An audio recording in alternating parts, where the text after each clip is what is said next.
Yagua a la casa. Yagua a la casa es una campaña impulsada por la Fundación Vida Silvestre Argentina.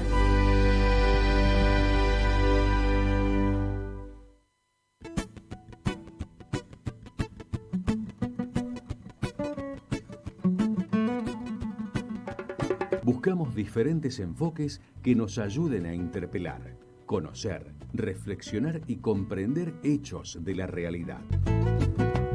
UNAM en línea te propone La mirada de especialistas. Diferentes escenarios y un abanico de perspectivas. La mirada de especialistas por FM Universidad.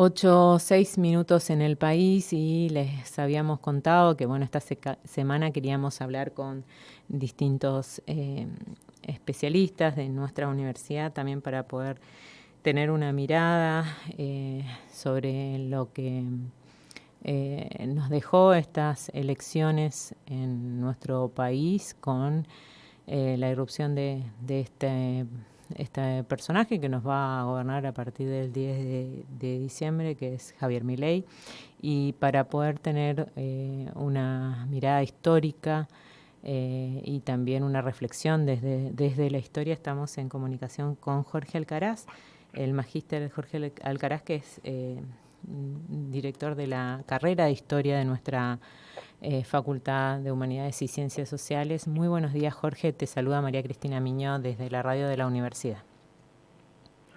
Hola, muy buenos días. ¿Cómo están? Bien. Es un decir, decimos todos, ¿no? Cuando nos preguntan eso, porque la verdad que hay mucha incertidumbre, mucho sector de la población que no acompañó a este espacio que se impuso en las elecciones presidenciales y por eso queríamos tener tu reflexión, Jorge, desde tu mirada histórica, cuáles son las primeras lecturas que haces desde esa perspectiva justamente del resultado de las elecciones. Yo en principio poder empezar a analizar esta cuestión, tengo que recurrir a la historia, como señalaba al principio. Son cuestiones que más allá de que por ahí podemos verlo desde la inmediatez de lo que está pasando, tienen una lógica que se da a lo largo del tiempo, ¿no es cierto? Lo novedoso en este caso sería, si nosotros hacemos comparativamente procesos entre lo que es el 89 y el 2013, que el que llega a triunfar en las elecciones es alguien que viene con un plan expresamente publicitado y difundido ante la sociedad, ¿no es cierto?, donde se planteaba el ajuste, donde uno de los principales objetivos era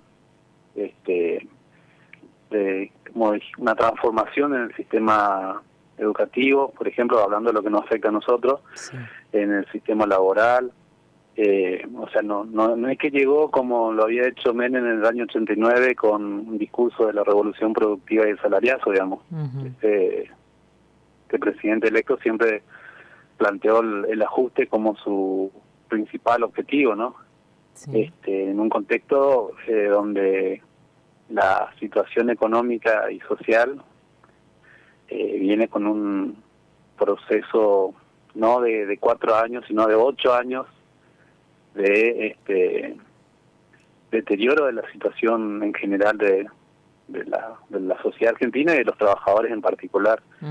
Estos son lo que algunos autores denominan las democracias de mercado, particularmente analizando la Argentina, ¿no?, que se instalan a partir de 1983 en adelante. Indistintamente, hasta ahora teníamos democracias que por un lado, por ejemplo, yo creo que ya lo había señalado la vez pasada cuando hablamos de Alfonsín, y que había prometido erradicar la pobreza, por ejemplo, y algo que no logró, sino que se incrementó. Lo mismo con Menem, ¿no es cierto? Y cada uno de estos gobiernos no lograron solucionar este problema hasta la crisis del 2001, y después hay una pequeña oxigenación que se da entre el 2005 y el 2015 más o menos, donde hay una reorientación del Estado y un rol diferente del Estado, y bueno, que fue una primavera que después, a partir del año 2015, otra vez entró en cuestionamiento, digamos. Acá lo que hay un cuestionamiento de una forma concreta de Estado, digamos. Pues yo, una de las cuestiones que trabajo y tengo la cátedra a mi cargo es conocimiento de la sociedad del Estado. Entonces estamos hablando de una forma específica de Estado, que es la que entra en disputa, y es una opción, entre comillas, que la población eligió en torno a una forma de concebir el Estado, la sociedad y la economía. Eso es lo que se dio en este último proceso. Y que, como insisto, la plataforma electoral de este candidato está perfectamente delineado, ¿no es cierto?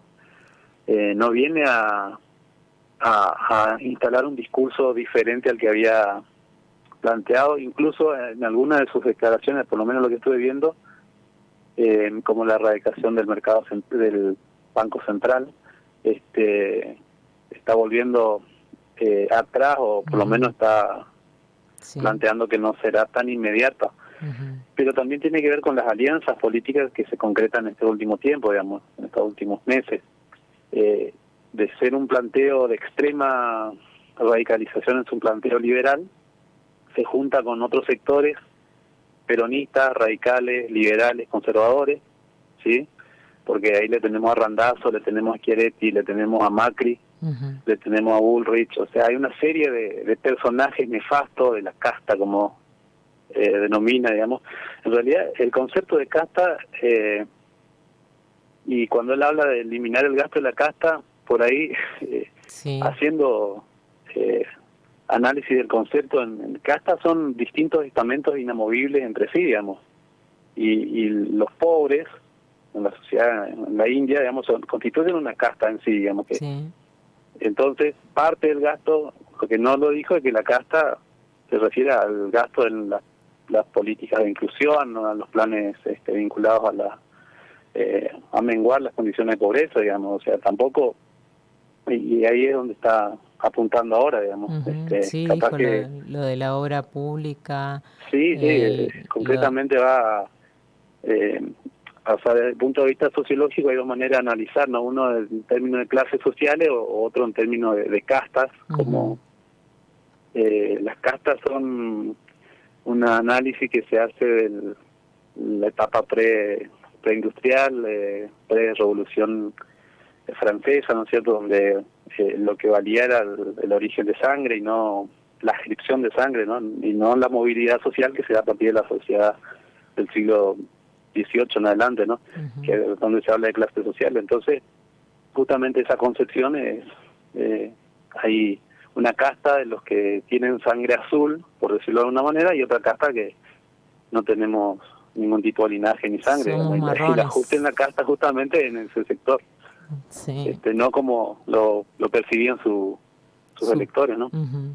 ¿Y qué pensás que te quería... importante también a nivel de la universidad y del sistema científico y tecnológico, concretamente yo creo que yo hasta ahora no he escuchado, si bien existieron declaraciones previas, digamos, pero no hay ningún tipo de reacción por parte de tanto autoridades como también organizaciones sindicales, gremiales, del ámbito universitario, con respecto a esto, digamos. Nosotros se supone que somos la masa crítica en la sociedad, y no hay ningún tipo de reacción convocatoria a cómo defender esto, ¿no? Si bien hay tibios movimientos a nivel nacional, en general lo que están garantizando es la, entre comillas, gobernabilidad, porque también eso es un planteo bastante ambiguo, porque no es que vamos a sorprendernos con lo que va a hacer, digamos, ¿sí? No, porque lo dijo explícitamente, digamos. Sí, es una cuestión que viene explícitamente, y el ajuste en la universidad es algo que está planteado, ¿no? Y si tenga ya desde el planteo de crear ese ministerio de capital humano. Capital humano, desaparece lo que es el Ministerio de Educación, y nosotros, el Ministerio de Educación, lo único que tiene para gestionar son las universidades nacionales, directamente, porque escuelas nacionales no hay más. Entonces, lo único que tenemos dependencia directa son las universidades nacionales, digamos. Y no hay ningún tipo de planteo, organización, digamos, los trabajadores, docentes y no docentes, más los estudiantes, somos el primer objetivo de este tipo de políticas. Es algo que no sé si todos tenemos conciencia de la gravedad de la situación, digamos. No sé si hay que esperar el 10 de diciembre, el 11 de diciembre, no sé si hay que esperar a que se mande la ley al Congreso, que salga una nueva ley de reforma del Estado y una nueva ley de emergencia económica. Digo una nueva ley porque esto ya se había planteado pasó en los 90, sí, con la ley Dromi, le decían, claro, que fue la de la reforma del Estado en el gobierno de Menem. Sí. Y bueno, es como un eterno déjà vu nuestro presente, y nosotros esta semana estuvimos consultando con los con el vicerrector, salió al aire con nosotros, dijo que la universidad está en alerta. Ayer los representantes de todos los claustros en el Consejo Superior, también nos daba cuenta el secretario del Consejo Superior que también hablaron, y bueno, la rectora dijo que se están reuniendo todos los rectores del país, también están en comunicación, pero todavía no hay un interlocutor en lo que sería, qué pasaría con la Secretaría de Políticas Universitarias, por ejemplo, también, y que no está aprobado el presupuesto tampoco. Así que claro, hay muchos elementos, digamos, que no ni siquiera están contemplados en este plazo que antes de que asuma el nuevo presidente. Y también estuvimos hablando con el representante de FATUM, que es paritario, con el secretario de Capacitación, Daniel Villa, y también establecía esa zozobra, digamos, esa incertidumbre, y que bueno, que habrá que estar en alerta, pero fue la palabra que más se repitió en todos los distintos. Hoy convocamos también a los gremios docentes para tener también su lectura de lo que pasó, y si se están comunicando entre otros sectores también para ver cómo se reacciona ante este resultado, ¿no? Sí. Lo cierto que de todo porque una de las cuestiones que también planteaba es que iban a respetar todas las situaciones preexistentes, ¿no? Uh-huh. O sea, de alguna manera también tiene que conseguir legitimidad con los diferentes espacios, instituciones dentro de este juego de la sociedad. Uh-huh. Y el rol que va a tener la Cámara, y de senadores y de diputados, sí, en el marco de lo que se viene, digamos, porque va a ser el espacio donde necesariamente muchas de las cuestiones que el presidente electo planteó deben pasar por las cámaras. Necesariamente tienen que pasar, una ley tiene que ser aprobada por ambas cámaras, uh-huh, para que sea promulgada después. Pero lo que yo quería señalar es que la legitimidad, no solamente del orden jurídico institucional, uh-huh, sino también la legitimidad vista desde el punto de vista de la construcción de poder con otros espacios dentro de la sociedad, como los sindicatos, por ejemplo. Entonces, si hay situaciones consolidadas, uno de los planteos que hacía era no avanzar sobre lo que ya está el derecho adquirido, ¿no es cierto? Uh-huh.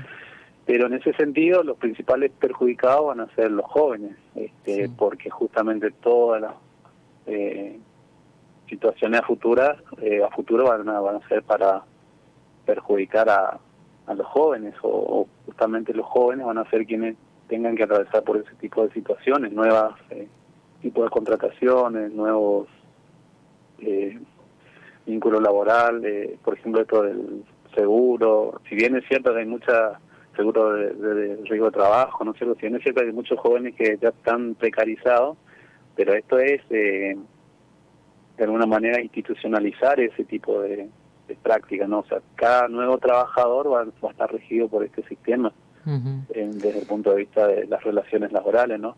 Y la falta de lado, poder proyectar, digamos, porque sí, es como que siempre vas a estar ahí a término, como es bastante desalentador el panorama, digamos, que se viene para las nuevas generaciones, sobre todo. Sí, fundamentalmente ahí es donde va a impactar más fuerte, digamos. Y también tiene que ver con una estrategia de cómo obtener legitimidad en este contexto. O sea, si yo voy contra todos, es más fácil que no obtenga legitimidad, pero si yo garantizo a determinados sectores no avanzar sobre su conquista, entonces el problema es un problema de solidaridad. Y una vez más se está jugando con el individualismo, digamos, la lógica que está, y es lo que explícitamente está planteando él, la lógica del sálvese quien puede, ¿no? Exactamente. Si nosotros no podemos construir desde la solidaridad, los que estamos medianamente en condiciones laborables resguardadas, por decir de alguna manera, tenemos que ser solidarios con aquellos que están al margen del sistema laboral, ¿no es cierto? Pero eso es... y ahí es donde yo veo el gran problema que puede existir, digamos, porque hay sectores, como ya se vio también, yo lo hablo en términos históricos, ¿no? Toda la aplicación de la reforma del Estado en los años 90 fue con la complicidad de los sectores sindicales, digamos, un grueso importante del sector sindical y de los gobiernos provinciales, gobiernos municipales, que adaptan muy rápidamente sus objetivos a lo que son las retóricas o los discursos y las políticas oficiales.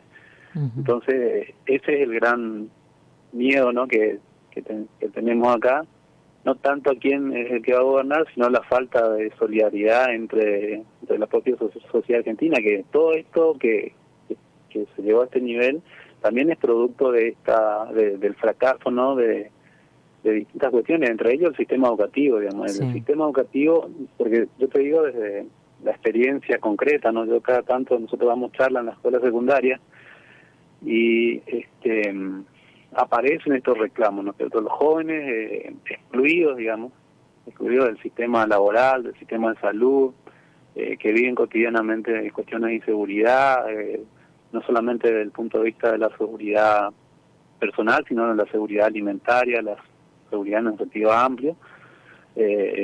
Son los votantes de este proyecto son sectores populares, no son sectores marginales, ¿no es cierto? Son sectores marginales y populares, digamos, o sea, que están excluidos del sistema laboral, del sistema sí, lo veíamos de alguna manera contenido por estas políticas que el propio gobierno dice que va a desmantelar, ¿no? Políticas sociales, de becas, o sea, ¿y qué falla ahí en el sistema educativo? Tenían la computadora que le entregaba al Estado, ¿sí? Esos mismos chicos son los que están defenestrando a las políticas estatales, digamos. O sea, ¿cuál es el problema? Que no se sabe explicar o dar a entender qué implica una política de Estado. Son los mismos pibes que están siendo subsidiados en el boleto, sus familias seguramente también tienen subsidio en la luz. O sea, esas mismas familias son las que están planteando, lo digo porque yo hablé en varias escuelas acá entre Posadas y Garupá, digamos, y era el mismo diagnóstico entre chicos de entre 16 y 18 años. Pero bueno, en el sector docente también hubo mucho voto a este sistema, y decís, bueno, ¿qué está fallando ahí también? Claro, por eso digo que el problema es el sistema educativo en buena medida, porque no pudimos brindar herramientas para analizar la realidad, digamos, para entender un poco cómo funciona nuestra sociedad.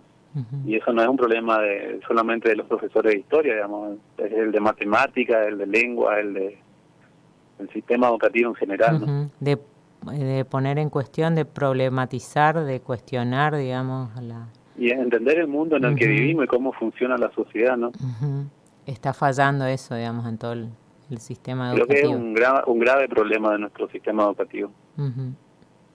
Así que, bueno, y justamente también fue muy atacado el sistema educativo en distintas cuestiones, porque es como que no podés hablar de estos temas porque dicen, yo lo veía en las redes, digamos, y que justamente los jóvenes siguen muchas redes sociales en las que decían, en los distintos actos que se hizo desde la educación pública en todo el país para defender y demás, atacando, están adoctrinando, están utilizan esos términos para ideologizando, sí.